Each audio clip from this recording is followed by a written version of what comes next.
I'm Alex. I'm James. And I'm Dan. We're the Ragamuffins and we love live music, so we want to know what makes a perfect gig. Every episode we're going to invite on a guest. They're going to tell us their dream 4-band gig from opener to headliner, and we'll have a little chat along the way. Today we're speaking to Lucas Woodland of Holding Absence. We talked about comic books, anime, the recent split EP with Alpha Wolf, and of course, his perfect gig. So we're here with Lucas Woodland, singer of Holding Absence. So thank you very much for coming and joining us and going through your perfect gig. My pleasure, man. I can't wait. It's been a long time coming, really. I don't know if you remember, Lucas, but it's literally the 1st of January this year. You tweeted us in sort of a semi-jokey open invitation to come on the podcast. And it's finally, after the busiest year of your life, I think, it's the 1st of December on the day of recording that we finally got you on. Yeah, man, that's sick. Yeah, it's been exactly 11 months then. Fuck yeah, that's awesome. Perfect. But for real though, I feel like talking about my band is my favorite thing to do. Really, it's so easy. And when people like you guys are as passionate as you are about my band, I'm just excited. You know what I mean? So I'm 11 months I've been waiting. So fuck yeah. Awesome. So we'll start off nice and easy with some different questions. What was the first gig you ever went to? So I've got a few first gigs, that kind of stick out to me in different ways. Like I remember my first local gig was I went to see the Blackout in my local town, which was I think I was about 13 though, so I wasn't. It was later in my life, but basically the first proper gig I ever went to was I went to see Busted in the NEC Birmingham Arena. Yeah, with my dad in 2003, I think. So I was like 8, so that was like the first time. But one thing that's super random and not many people know about me, but I talk about it all the time because it is so random, is my cousin is one of the singers in Westlife, right? So that's just the most stupid thing ever. But because of that, every year pretty much I would go to see Westlife play my local kind of arena. So weirdly, live music has been in my life for a long time. But I feel like the first gig I actually went out of my way to go and watch was Busted, yeah. I'm very jealous because they were one of the first bands just like growing up. I absolutely loved them. And I'm hoping that they do some more reunions and come back because that would be incredible.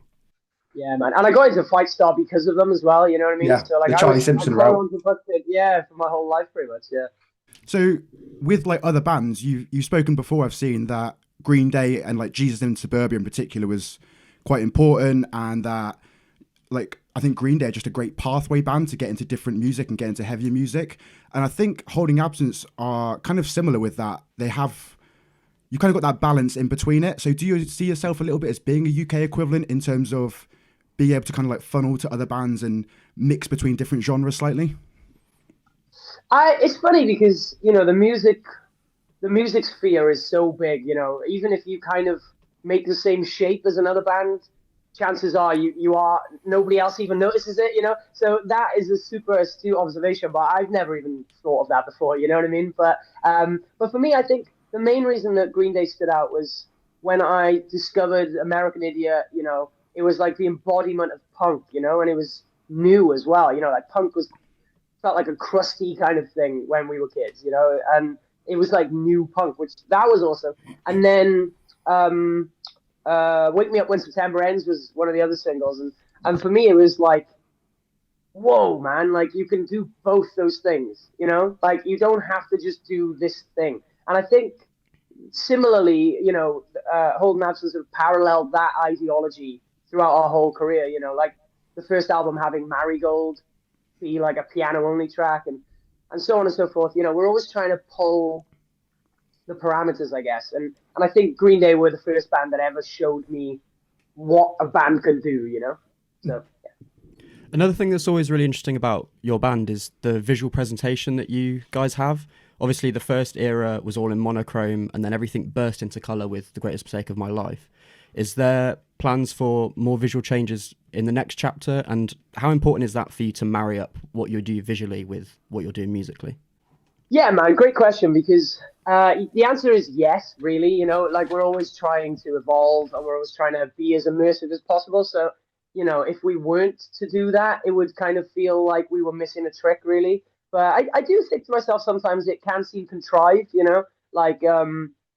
you know, oh, this album's the green one, you know, and it's kind of like, okay, man, like we get it, you know, like, you know, but at the same time, it's still a really useful tool, you know. So for me, it's something that really kind of plays in my mind, but I view it very much as like the same as any other media format. Where, so for example, with like comic books, like I love reading comics, you know, and I think a comic is only as good as its art style, you know? Like Sin City is super famous because it was all in black and white, you know? Or like, you know, you have obviously like manga is like completely different art style. You have some that are painted, some that are just drawn with pencil. But I think it's not like the story is never going to change, but the art style still makes you kind of feel the story in a different way. And I think for me with Holden Absence, it's like the music's always going to be the same, but the package we present it in is important. And to go back to what you said about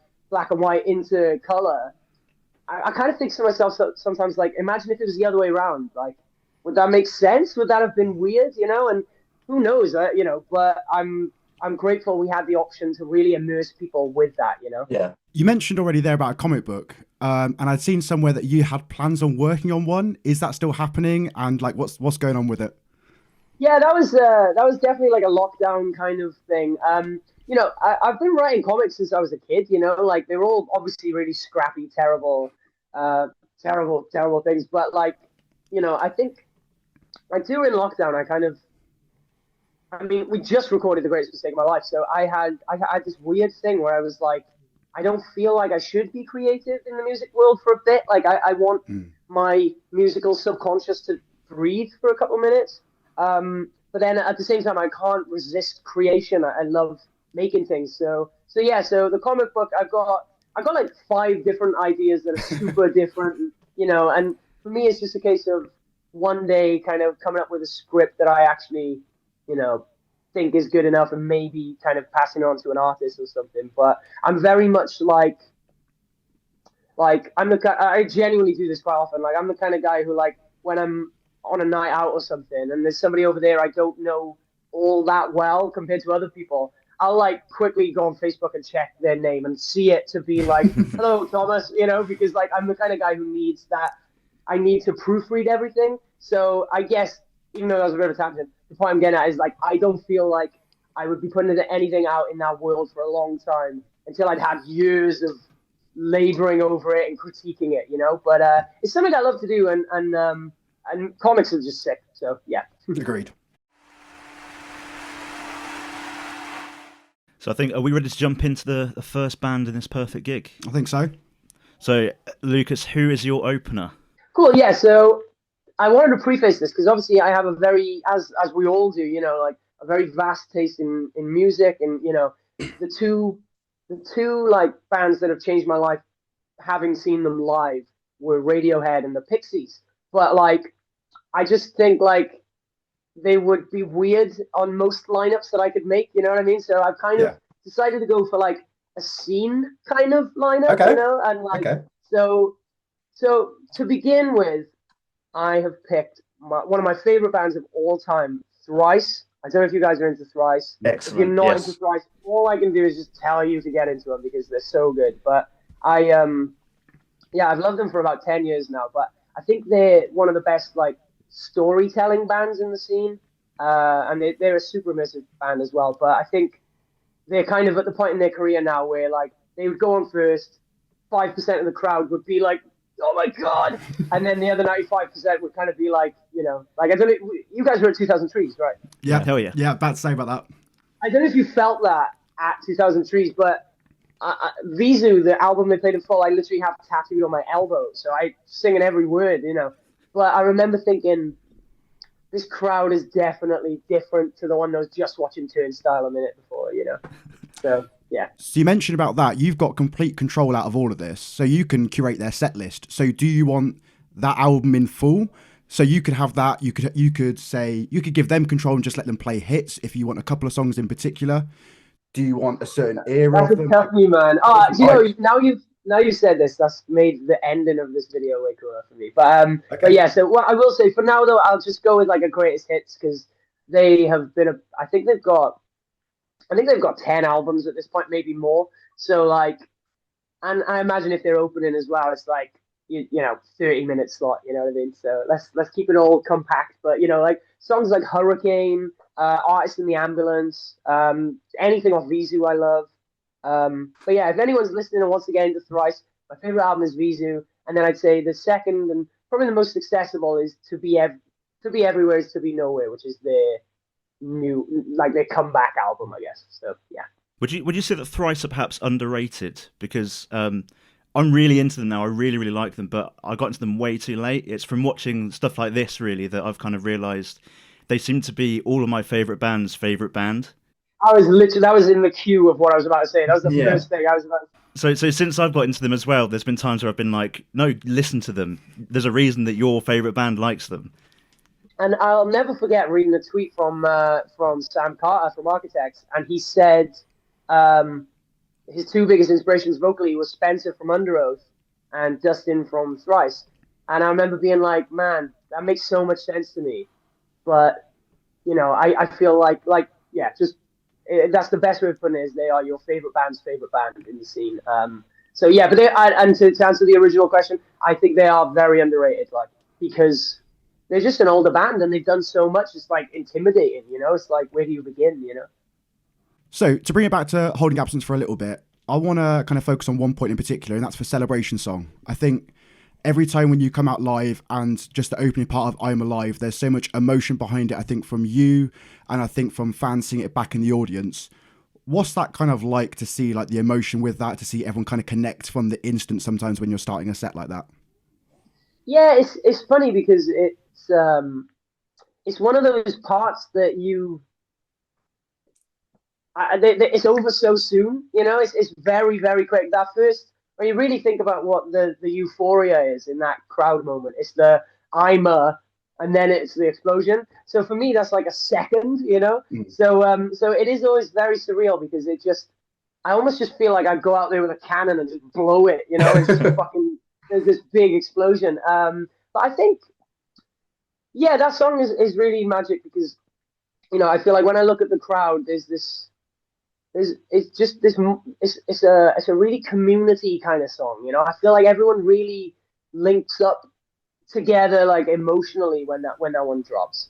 And of course it's different if you know the band versus if you don't, you know. But yeah, and then on top of that, after about 2 or 3 minutes of kind of everybody feeling this kind of vibe together, you know, that song has a real, like, vocal crescendo for me. It really goes, and I think even if people in the crowd maybe didn't get it or like it at that point, I feel like that song then becomes this exorcism of emotion, and it's like, even if you didn't feel it, I think you can understand that someone is feeling it right now because it's so full on, you know. So but I love that song, and I'm so grateful that I think people connected with it the way that they did, because you never know when you write a song. You can only hope. So I'm glad that it worked, you know. Do you think it's destined to always be a set opener? Man, we've asked ourselves that question a lot lately, and it's a funny one because it's like, I think when you're a kind of band like ourselves, where we've released a song. I know I've said this all the time, but we've released a song every year since our inception. So I mean, we're talking 30 plus songs now in the space of 6 years, and it's like, you kind of can't dwell, you know, like, on anything, because the idea is you're always trying to move forward. So it is a tough one because I feel like that is such an emotional song for some people, but then at the same time, it's like, we started opening our American tour with Aching Longing, and that was just a whole different beast, you know. Oh, that was just like, you know, like if Celebration's a canon, like, I come out with a sword, you know what I mean? It's just like no holds barred, you know. But yeah, so yeah, that is a great question, and it's something that we think about a lot. But one thing as well, just insight, when we did America, obviously we weren't playing to our crowds, you know, and Celebration Song was really the lowest point of the set in terms of interaction, and we kind of learned that the hard way. If you don't know it, it's quite hard to understand, really, you know. So there's all those kind of things you need to think about, you know. One thing that was amazing for us this year was your split with Alf Wolf was an introduction for us to that band. What was it like for that process to come together? And is it important for you to be able to collaborate with bands that are slightly, I mean, they're alternative as well, but they're still different. And it's the same with your split with Loathe. Like, is it fun for you to mix it up with bands that are different? Yeah, for sure. I mean, you guys saying that is just insane to me because that's the reason we do it. You know, it's like I think Alpha Wolf are sick, and I'm sure you guys now do too, right? You know what I mean? And it's like, Absolutely. For sure, yeah. And if that's what it takes, then let's do it. You know, obviously there's a lot of hoops you got to jump through. There's a lot of organization. You know, even the fact that I was in the 60 centimeters music video, that was pure miracle. We had one day off in Melbourne, I think, and it was like, come and film the video because you're literally in our city. But like, there's another reality where we just didn't have the time and that didn't happen, you know. So there's a lot of things you really got to try and get right, you know. But yeah, for me though, I love that. And as you mentioned, we obviously did a split EP with Loathe before. So we already kind of put our foot in that world, you know. But I think to myself a lot because I do hope it comes across like I am a real kind of product of the scene. Like I went to the shows and I still do, and you know, and I listen to the music and like I feel like sometimes bands in the scene you could tell they don't like the scene really. Like they have to play in it because it's the music they make. Whereas like for me, I'd be going to see these shows if I wasn't playing them, you know. And I think that is really important for me because in regards to the split EP, it's like, what would I like to happen? And a split EP between two bands like Old Masters and Alpha Wolf. Like, I look back and I think, you know, like A Day to Remember, I'm Made of Wax, Larry, like with Mike Haranica. Like, imagine if there was Prada and A Day to Remember did a split EP. You know what I mean? Like, dude, like the merch would go for so much money now. You know, it'd be the most iconic thing. So I always try and think about what would I like on the other side of things. And I think a split is a really good example of something that's cool and not that much hassle for us, really, you know? You say that straight away of what you would like, and I'm just going to put it out there now and say what I would like is a Holding Absence Alpha Wolf co-headline tour in the UK. So...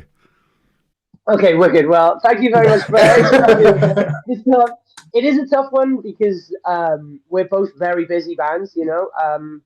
And yeah, so there's been, I mean, we played a festival in Virginia together and we missed each other by a day. And I remember thinking like, oh, if that was just closer, we would have been able to do the features and stuff, you know what I mean? So it's that kind of thing where like, when we're ready to do a headline tour, they might have already been offered something else, you know? So I always just tell people like, we're always trying to do the coolest things possible. And if we don't, it's because we can't, you know? So, but yeah, I'm glad though, fingers crossed the day comes. Yeah. What was it like for you as a vocalist to be able to sing on a song as heavy as 60 centimeters of steel? Very cool, man, because I had a bit of an identity crisis when I was about 20, you know, so like, I was, you know, a lot younger in my music career, but I'd still been doing it a while at that point. But I remember like, you know, metalcore was just popping off at that point. And I remember thinking, man, like, I wish I could scream. Like, I hate being a singer. Like, I wish I could just scream, but I can't do it long enough to front a band. So I just have to sing, you know. And there was a period of time where it was like all the best bands had like a screamer and then a singing guitarist, you know. So I did have a weird period of my life where I was like, man, I wish I was in a band like Alpha Wolf, you know. And now all these years later, I managed to sing, you know, on a song of a genre that I loved for as long as I can remember. And that was kind of a dream come true for me, really, because it was like, you know, I love Alpha Wolf regardless. And just being able to be a part of what I genuinely think 60 Centimeters is one of the best metalcore songs of the last, like, 5 years, for sure. And I can't believe I'm on it. You know what I mean? I'm grateful to be on it. So, yeah. We've talked about the heavy songs on that EP. Was there ever any kind of hesitation or a sense of risk of putting a song like Coffin on there amongst the heavier songs? Great question, man. And the answer is no. And that is because everything else was heavy. That was why Coffin worked. You know, we were kind of like, you know, we're not going to out heavy Alpha Wolf. so let's just not bother, you know what I mean? An Alpha Wolf, I'm going to do a ballady kind of song. So there's definitely space to do that. So yeah, that's kind of why we did it really, was because it was almost like, yeah, the opposite of what Alpha Wolf were doing. So let's just stretch it, I guess. But Aching Longing was definitely us trying to touch like the creation of Adam, trying to reach over top, touch them a little bit in that world, you know. So I think we're ready for a second band now. Who has the tough task of following Thrice? Well, this is the thing. So because of Thrice being so themselves, you know, I kind of think like I wanted to go for a band that was very, very different, but then at the same time had this kind of similar thread as well, you know. And like I said, I grew up loving metalcore, and I think Architects are it for me. I think, yeah, because like I remember getting into Daybreak, and like I just remember being like, oh my god, like I've never heard music like this, you know.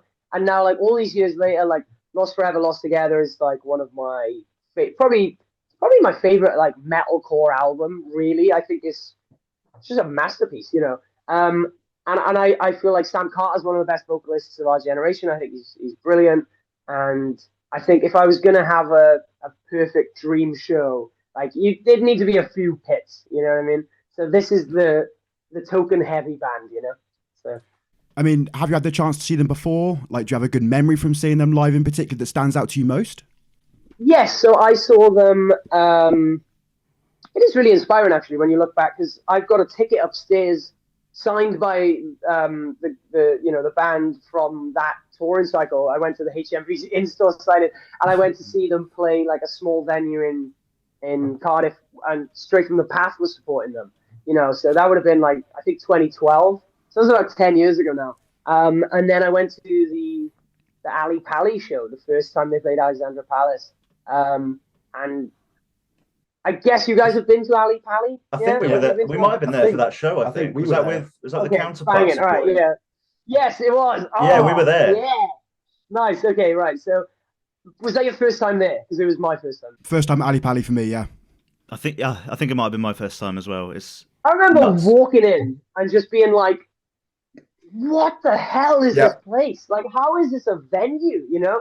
And like, so for me, that band is quite exemplary of like being in the scene, you know, because they are a scene band really, you know, and then like just doing it as much and as hard as you can, you know. And when you think about, you know, All Our Gods and Holy Hell, and like they've just done it the most and the best, and it worked, you know. And it kind of, I think in this industry there's this constant like it's a lottery ticket, you know. There's this constant fear of like you can buy 100 lottery tickets and the guy next to you could buy one and he might win and you might not, and so who cares, you know. But then that can be disheartening, and then you look at a band like Architects and nobody scratched more, you know, lottery cards than that band over the last 10 years, and it's really inspiring to see how well they're doing now. So I guess it's quite cool as well, because like, as a fan of them, seeing the fact they're supporting Metallica, I think next year now, like the that's what I mean, bro. Yeah, and I think, you know, at the end of the day, one thing that comes up a lot with Holden Absence, and it's one of my favorite things, is like people use the word like proud, you know, like a lot about us, and I love that, because, you know, being brutal is there's people I've never met saying that, and you know, but it's this connection that we have with people, and I think, you know, not to be lame, but like seeing Architects supporting Metallica, like I'm proud of them. Like I met them when I was a kid, and I saw them when I was a kid, and now they're supporting Metallica, and I think the same way if we were to support Architects, people would be proud of us, and I think it's all like relative steps on a ladder essentially. But like I said, you know, being able to see, like, it's possible to do that. It's possible to work 10 years in the UK music scene and support Metallica. Like, that is enough motivation for any UK band. So, to put it onto a different subject, something you touched upon earlier on, anime. Yeah, let's go. Love it. You might not remember, quite a while ago, there was an interaction on Twitter between myself, you, and one of our friends, Abby, where it was about you wearing a Todoroki t-shirt and her favourite characters back ago. And I've got the quote here. You said, "Nothing beats your half hot, half cold ramen slurping boy Shoto." can you give me like 30 seconds or so to address Abby once more and just reiterate why Todoroki's a better character than Bakugo? I've got Todoroki tattooed on my leg now. I've seen it. It looks great. In my life forever. I just love Todoroki because I think he's the archetypal cool kind of anime character. You know, he doesn't say too much, and I gotta be honest, I've struggled with that in my life. Like, I always wished I was the cool guy, you know, like, and who didn't say too much. Whereas I'm kind of the loud, annoying guy, like Bakugo, I guess. But or I guess I'm more like Deku, I guess, where it's just like Bakugo's an annoying, loud asshole, whereas Deku's just an annoying. He's just happy loud. to be everywhere. Yeah. But yeah, I will say though, man, like, I literally finished the new chapter of the manga just an hour ago. And like the storyline with his father and his family, and like there's so much depth to it, and it's just like it's some of the best writing I've ever read. It's so deep, and I love how Todoroki sits in the middle of that and still manages to keep his cool, I guess. Very cool character. Anyway, so Todoroki wins. Yeah. Just in case you couldn't tell from mine and Dan's facial expressions, we have no clue what Yeah. we're talking about. I know. Only one here with this. I'm just nodding. Like, yeah, that's great. But for newbies like us, do you have an anime show that you would recommend to a complete beginner? Yeah, I would say My Hero Academia, because I got back into anime within the last, like, probably about 3 years now. And I watched My Hero, just put it on Netflix. And I remember thinking, like, God, this is how I felt watching Pokemon when I was a kid. And it just feels, like, wholesome, but, like, still quite deep and emotional. And the way I always describe it is, like, the story is essentially, like, the Avengers and Harry Potter with the, you know, and it's just, like... That's right, I see that. Premise. Yeah, and then it goes crazy. So, yeah. But I definitely urge people to check My Hero. I think it's awesome. So, yeah. Awesome. Before we hear the next band in your perfect gig, we would like to know, what was the first album you ever bought? Ooh, tough. It's funny because I don't really have a reference. It probably would be American Idiot, to be honest. I do remember I have two, like, CDs in my, like, head canon that I remember owning, but it was more like my family owned them and I listened to them loads. But that was Songs About Jane by Maroon 5. And then Ellie Funk by the Black Eyed Peas. I was probably about eight or nine, and like, oh man, I just listened to those two CDs so much. Like, that was my first instance of like scratching a CD just by playing it so much. But I think, yeah, American Idiot was like the first one properly. Yeah. I know that there'll be someone listening to this, which is one of our friends, Ruben, that his first one was Ella Funk as well. And he remembers going into the record store and going to get it and just like playing the hell out of it as well. Man, I could rap the whole of that album. I'm not going to do it for you. I was going to say, give us a go. But yeah, honestly, that album is so deeply entrenched in my mind. Yeah. Well, I'm really hoping the answer to this next question is the Black Eyed Peas. But who is the third band in your perfect gig? Okay. So I've gone with Paramore for my third band. They could easily headline, but then they're not going to headline this one. I think, for me, I think what I would love to do, especially when you said about picking set lists and stuff, like, I guess it's tough actually, because I really love their new stuff as well. But, you know, I feel like there was a period when I loved them the most with like Brand New Eyes era.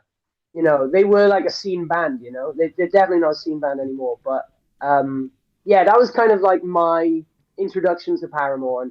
And I look back and I actually think I maybe didn't give them enough credit when I was younger, because they hold up so well. Like, really, like, I don't think many bands in our scene have held up that well. And also another thing is that they're still releasing brilliant contemporary music, and they are not subscribing to their old genre at all. They're doing what they want. And I think nobody, genuinely, of our generation and of our scene, nobody has been as consistent and still managed to maintain integrity, in my opinion. But I did not like the self-titled album, so controversial. Yeah. To go back to the positive though, you say like Brand New Eyes was like your favorite out of that. Do you want that in full? Are we having that from start to finish? That would be lit, man. I think that would be banging. Yeah. I'll go with that. Yeah. That'll never happen, by the way. Imagine in real life. Hey, it's your perfect gig. It will happen. Yeah. Okay. So we've heard you mention before that you've got a habit of making like a log on your phone, of making notes of sort of certain words that you want to put into your songwriting. Have you got any in particular that you're either really wanting to use or that you have used that we haven't heard yet? Honestly, because of the way that I work, it's like I'll do, honestly, basically if a word reaches out to me, even little things like if I mishear a lyric from another song, and I'll be like, oh, that lyric I came up with in my head is way better than their lyric. Like little things like that. Like I think there's inspiration to be taken from anywhere in life. Like, I don't want to be too like. I wish I could speak other languages, to be honest, But I think for me, one of my greatest pleasures in life is just the depth and intricacy of the English language and how interesting it is and how it can make you subconsciously feel emotions. It's like there's a real art form to that. So for me, I feel like you could be inspired by anything, and that is what I do. I'll pluck things. I'll kind of just mosaic. I always say it's either a mosaic or a puzzle. You've either got the pieces that fit perfectly, or you take a load of different pieces and you kind of glue them together, whether they fit or not, and make your own kind of thing, I guess. But to answer your question, I have this strict rule where like no lyric in my notes pad that I haven't used is off the table, really. You know what I mean? Like I'll come back to like 4 years ago lyrics and be like, oh my God, that's sick. And then I'll reuse that, So, and I'd hate to kind of like ruin the surprise, but I'm trying to think of like a cool lyric that I feel like I've recently gained some sort of like, I don't know, in like Holden Abson's lyrics. I think like it's tough when you write lyrics. It's like there is this real unique kind of energy to it, where it's like it's obviously your thoughts and your feelings, but it's also it is art at the end of the day. Poetry. There's such an intricacy to it, and I think when I look back at songs like Morning Song, I'm like so proud that I managed to write a song that evokes so much emotion. But also at the same time, that song wasn't written about a specific thing in my life. It was written about essentially a lot of different experiences that I'd had. And I think that, is just a really profound thing, because it's like I took different years or months or moments of grief from throughout my life and made a song that people can kind of relate to, and I think that's really cool. So that did not answer your question at all, but thank you for listening. Just a point on that, though. I did see you put up on socials recently that you looked at the comments on the YouTube video for that. Like, what was that like to see that and kind of get that response? Even like it wasn't anticipated from that way, but to see that reaction. It's really special, man. And I think, one thing that really resonates with me a lot, and like you guys will definitely have this as well, where it's like some songs or some lyrics or some moments in a song or whatever will take me back to where I was when I heard it first, or where I was when I realized how much it meant to me, and that's one of the more profound things about being a songwriter is I know that some people will walk down a street and hear my voice because it reminds them of a song that they've heard of me or whatever, and I think that is so profound. But then, oh my God, like the concept of somebody, sadly losing somebody in their life and then using one of my songs as a way of overcoming this grief, and then almost attaching something I'd made to the memory of a loved one, like that is just like, I can't even begin to explain how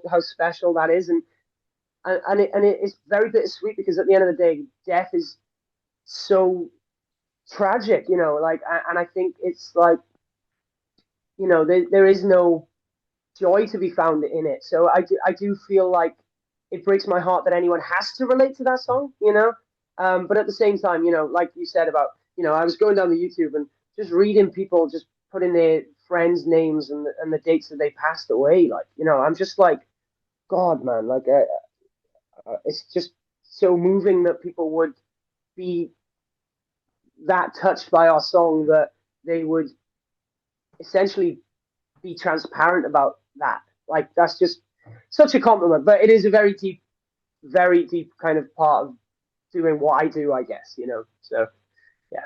So you've teased a bit online of how you've been working on album 3. I think Holding Absence fans everywhere would hate us if we didn't take the opportunity to at least ask, is there anything you can tell us about album 3 yet? No, I think we've always been very, very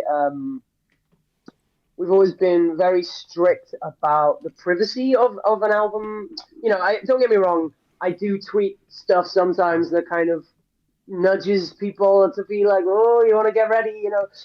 But we've always been very, very strict about keeping that kind of thing to our chest, because at the end of the day, it's like, I remember waking up certain days in my life and being like, oh my God, my favorite band has just announced a new album. You know what I mean? It feels like Christmas Day out of nowhere, you know? And I kind of don't want to ruin that surprise for anyone. So thank you for trying your luck. That's fine. I had to ask. I mean, we've just talked about comment section. We'd see the bad side of a YouTube comment section if we didn't ask. So yeah, but we're working hard as we always are, and we're just excited, man. We're just excited. It's all good from here. So yeah. Right then, so far, Thrice, Architects, Paramore, it's all been building to your headliner. Who is topping the bill on your perfect gig? If you guys, yes. I feel like I know who it's going to be. I'm sure you know. And I feel if I say 3 letters that are MCR. Yeah. Am I there? My Chemical Romance. Yeah, for sure. You know, My Chemical, like, they're just everything to me now at this point in my life, where I've kind of gone through different phases of, you know, they got me into a lot of what I love about music. You know, they were the first emo band I really got into, I think, you know, and like, I remember going to HMV and buying their CDs and reading the booklets and being like, oh my God, what does this mean, and all that. And like, so the real like magic of being a fan, I found there, you know, like Green Day, like that album changed my life because it introduced me to a world, but like I obsessed over My Chemical Romance, you know, and then I kind of went in and out as well, you know, like I didn't really like Danger Days at the time, and now I think it's a brilliant album, you know. So it's nice that I'm still going through different motions with them after all these years. And I got to be honest, not to be lame, but I'm grateful that I got to grow up with a band that was cool, artistic, and just emotional, man. You know what I mean? Like, the fact that I got to experience all those things, like, as I was growing up as well, you know, I can never thank that band enough. So yeah, and they would play the Black Parade in full, I think.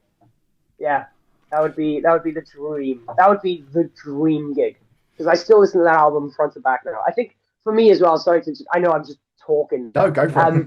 But like, I think that is the best album. Like, that's the best scene album of all time, in my opinion. I really think it is. It does everything, man, you know. So am I right in thinking that you've also sang for a My Chemical Romance tribute band? Yeah, I did, man. Yeah, we were called My Chemical Bromance. And this was when I was in between. I just my old band Fallen Star had just split up, and Holding Absence I hadn't joined quite yet. So it was like an amalgamation of members from, like, Faisal, who's now in Loathe, was playing guitar, and then, you know, like, Ben, who's now in Holding Absence, was playing bass, and yeah, it was sick though, man. And there was a live video of the whole thing, but we can't find it anywhere. Like, it's lost. Oh, so I know we're gutted.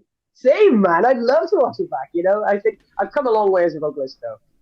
But I do joke about it a lot. But I think, you know, when all this trying to write my own music nonsense is over, I'll just have to front my Chem tribute band, you know, in my 40s. So, I mean, being your perfect gig, and you say you want the Black Parade in full, you have the opportunity here as well. Do you want to jump up on stage and do a song with them?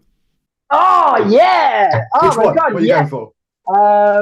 I'd go with Mama, I think. Yeah, man, because, like, and that's actually another interesting thing is, like, you know, I now as a musician, I respect my Chem in a way that I never understood them before, you know. And when we did that tribute show, I remember playing that song it was like, oh my God, like I can't, like, I don't think anybody respects how heavy that song is when it goes to the like, and I was just like, I was losing my mind up there. So yeah, I definitely go with that one. But yeah, I just, whatever though. I'm happy to sit at the back with a bag of popcorn and a White Claw and just put my feet up. Before we get to the venue of your perfect gig, I just want to circle back to this year that you guys have had. It seems like you've been the busiest you've ever been. Is there a show or maybe a handful of shows that stand out to you as your personal favourites from this year? Oof. Genuinely, it is a testament to how crazy this year has been that I can't really pick one. You know, it's like there have been real moments where I've just been like, oh my God, you know. And I feel like every week I was feeling that at one point, you know. But I would say the first show in LA was it was the first show of that Dayseeker tour, and like the crowd was just singing along like really loud, and we just weren't expecting it at all, you know. And there were a few moments where I'd give the mic, you know, to the crowd, and it would work, and there was pits, and like I know it sounds stupid because that's just how normal gigs are, right? But it's like, man, I'm in Los Angeles, you know what I mean? I'm in California, and like I know I go on about this all the time. I've got a bit of a chip on my shoulder at the moment. I need to get over it. But like, I keep thinking back to being a kid from Pontypridd, which is just that's just a small little town, you know. And like, I'd never even been on holiday to America. You know, I've said about that a lot. But so being there, you know, I remember as I was walking past the queue, like a girl showed me her moth tattoo. We hadn't even played, you know, and at that point, and I was just like, oh. Is that what you said to her face straight away? Were you like, we haven't even played here before? What are you doing? I know, yeah. But like, I will say as well, like Melbourne in Australia was definitely another moment where I just like couldn't believe it, man. Like, because you know, America feels kind of like a different planet, you know, but like Australia is the other side of the planet. It did feel a lot more familiar to me, but the distance aspect is so overwhelming when you really think about how far we are from home. And it's a famous thing that your biggest crowd will be your home crowd, really, you know, even now, even in the minutiae of things, you know, most bands who are our size and play the London venue we play, they maybe play half that many people in Cardiff, you know. But when we played Cardiff on our last tour, there were as many people in Cardiff as there were in London, you know. So that was like, oh my God, you know, like that's huge, you know. So, but to think that like it doesn't actually matter when you're on the other side of the planet and people are still singing along, and it just like, man, it was crazy. But yeah, this year has been a blast, and like I've been really inspired by it because it's like, we've worked so hard, and you know, and you guys are really, really like significant and symbolic to how, you know, I feel about our UK fan base, where it's just like, I'm so grateful that people are as passionate as we are about this, you know, and I love to see it, you know. And like for a while, I just remember thinking like, we're just a UK band, though, you know. And now the proof is in the pudding out there. Like I've been there and I've seen it, you know. We're a real international band now, and the plan is to keep going to America, to Australia, to try go to more places, you know, and really just spread this message, you know. And I think a lot about how quickly this all can finish and how quickly anything in life can finish, you know. And the goal is to make sure that I do as much as I can before the door closes, whenever that may be and whatever reason that may be for, you know. So I'm going to finish talking now. Well, from looking back there now to looking forward, you've got a UK tour at the start of next year. I believe a lot of the dates have already sold out and limited tickets left for a select few dates still. Are there any dream places where you'd want to play next year, be it a new country, to visit somewhere again that you've been before, or a dream festival perhaps? For me, I think Japan is so... I know I'm a weeb, so it's like, but like Japan is kind of like the last... You know, now I'm coming to grips with the way that Western touring is, you know, like America, Europe, UK, and Australia. I'm so grateful to have done all of that, but like I kind of want to do everything I can, and I think touring Japan is within our reach. So I really, really, really want to do that, but I'm not sure if we can. But more than anything, I think, the year that we've just had, where we've essentially played every territory, I do just want to do that every year for the rest of my life, really, and just see how this band can grow. I will say, though, this year has been so much away from home kind of work that, like, I want to make sure that we don't neglect our European fans and our UK fans as well. So that's something that's really at the front of my mind now. Is like last year we played 95 shows, and I think only 15 of them were in Europe or whatever. So it's like I do want to make sure we're not being too enchanted by the outside world. The other continent. Yeah. There's been a bunch of bands in Asia covering your songs, hasn't there? How does that feel? Yeah, it's crazy. And me and the boys always joke, they play to more people in, where is it? Is it Indonesia? Might be. But like they played. My geography might be completely off there. I nearly said Tunisia, which is definitely wrong. But they played to more people there than we would. We were joking about like asking them if we could go out there and support them. So, but it is, it's such a compliment, and I think I got to be honest. There's lots of compliments, and obvious ones like tattoos are super high up there. But a band doing a cover of your song is such a compliment, man, because that takes a lot of time and effort. It's like, I mean, I used to be, when we started as Falling with Style, we were a cover band, but I could Google Smells Like Teen Spirit's tabs quite easily, like these people are playing Wilt. It's not quite as much of a household tune. So they obviously really connect with the song and made a real effort. And that's such a huge compliment. Yeah. So then, to wrap up your gig, we've had Thrice, Architects, Paramore, and My Chemical Romance. Where would you like it to take place? What a lineup. So, back to my random Westlife story. When I was a kid, every year we would have a box basically in the Cardiff International Arena, the CIA, and I just, it's funny because I've played bigger venues than that now, which is fucking insane. But like, and also as well, like sometimes I go there and I'm like, even though this is an arena, it's a very small arena. It's only I think it's about 5,000 cap, which is obviously huge, but compare it to most of the other arenas on an arena tour, they're normally like 10,000. Like Ali Pali's 10,000. So, but the point I'm getting at is, for me, it's like there's just this. It's the one thing that might, maybe still be in our reach that we haven't kind of grabbed yet. So. Not that I'd want to headline it, even. You know what I mean? I'm not trying to be like, we'll headline the arena in Cardiff. Like I'm aware of how big we are as a band. But what I mean is like, man, the idea of getting a tour and just one of those dates being the CIA and just being on that stage and being like, I literally saw both Paramore and My Chemical Romance on this stage, and like over there, my nan and my whole family would sit, and we would go there every year. And I weirdly have a lot of history with that place, So I think playing it is the final thing for me to do in that room now, So I go, wait, this isn't even about holding absence.